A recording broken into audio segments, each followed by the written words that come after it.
Guys, the chicken is here. We are back today with another home gym video. In today's video, I wanted to talk about accessory pieces.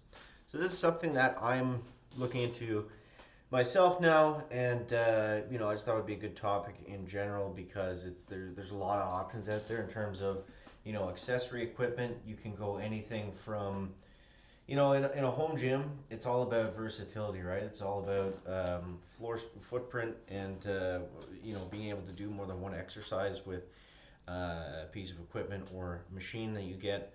So I wanted to talk about some different options that might be more beneficial to those of us that have less room to work with than others, and just kind of stuff in general. So the number one accessory piece for most people is going to be just some sort of adjustable, or if you have the space for it, fixed dumbbells, because the amount of exercise that you can do with the dumbbells is essentially limitless. I mean, it goes everything from warming up rotator cuffs to doing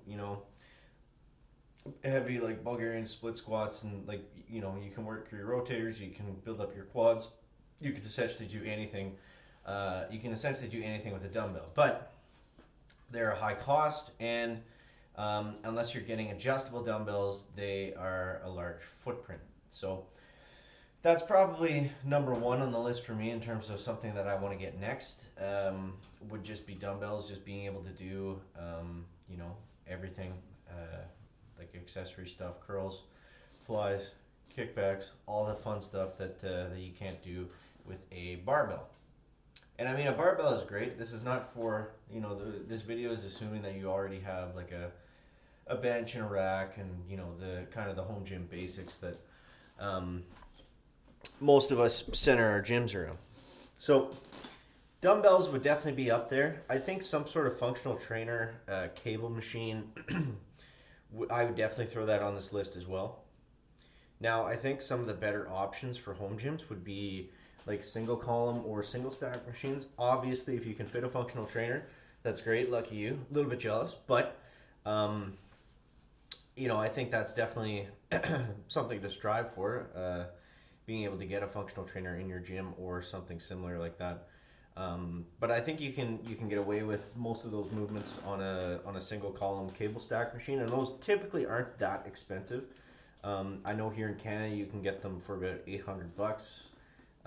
For like up to 150 pounds. So I mean, ideally you could get two of them, and then you kind of have unlimited, exercise variation, assistance stuff, and it's just nice, to use a band, not a band, but it's nice to use a cable, just to switch it up, from basic barbell movements. That's the one thing that I'm noticing that has been affecting my workouts the most in the home gym, and it's not because I can't do it. It's just because I'm sick of doing barbell stuff. So I kind of, if I can get creative with it, like I'll do rows on the belt squat machine versus with a barbell, because I've already done 2 or 3 exercises at that point with a barbell. So just doing something else, even if it's harder, mentally it's kind of more fun. So yeah, I would go dumbbells, cable machine. I think those are going to be the main two. That's probably, like, between everything else we have, that's probably all you would ever really need, not need in the sense of need it to be able to work out, but just need in the sense of being able to kind of feel like you have a full gym, and like you're not really limited by anything at that point, if you've got dumbbells, barbell, some sort of cable movements. But what I've been looking into recently have been plate loaded machines, and I think these are really cool, depending on the person, budget, spacing, all that aside. I think there is some really interesting plate-loaded equipment out there. Just to name some off the top of my head, I know Titan Fitness has a lot of really cheap ones.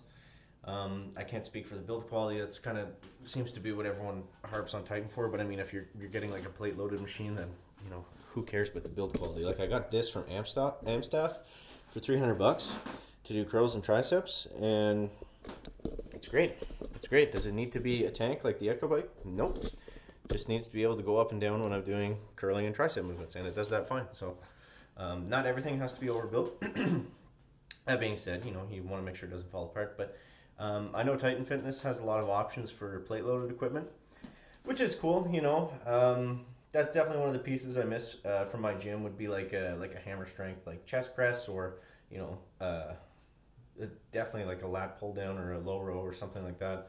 Kind of goes back to what you're saying. We can do some of those things on a cable machine for the most part, but yeah, I was just thinking of some different ideas, and I feel like for most people, if you're able to either get, the adjustable dumbbells or a single stack trainer, or if you're really in love with a certain type of plate loaded equipment, you see a lot of people that have leg presses, and they are extremely expensive. But I feel like there's better options for your legs. But I mean, at this point, it really comes down to personal preference. So it's hard to say like, a hack squat machine is better than a leg press machine, because it's like, okay, if the hack squat machine tears up your knees and the leg press feels pretty good, that's going to differ from person to person. So yeah, those are just some thoughts that I had, and I just the reason I've been thinking about this is because we just cleaned out the gym, so it's looking a little cleaner, looking a little meaner, and I got a lot of floor space to work with. So of course, as soon as I got some more space opened up, I'm like, all right, what's the maximum amount of equipment I could fit in here now? So that's just what I've been thinking. Let me know your guys' thoughts down below in the comments below. As always, make sure to subscribe for everything that is home gym related. Don't ask me what's going on with the ceiling. I don't know yet. I'm going to tear it all down and start all over again. I'm really not happy with it. But it is what it is, as they say. Guys, always thank you so much for watching. That is going to wrap it up for the video today. Make sure to leave a like if you found it interesting, entertaining, or informative. And we'll see you next one, guys. Check it out. Back.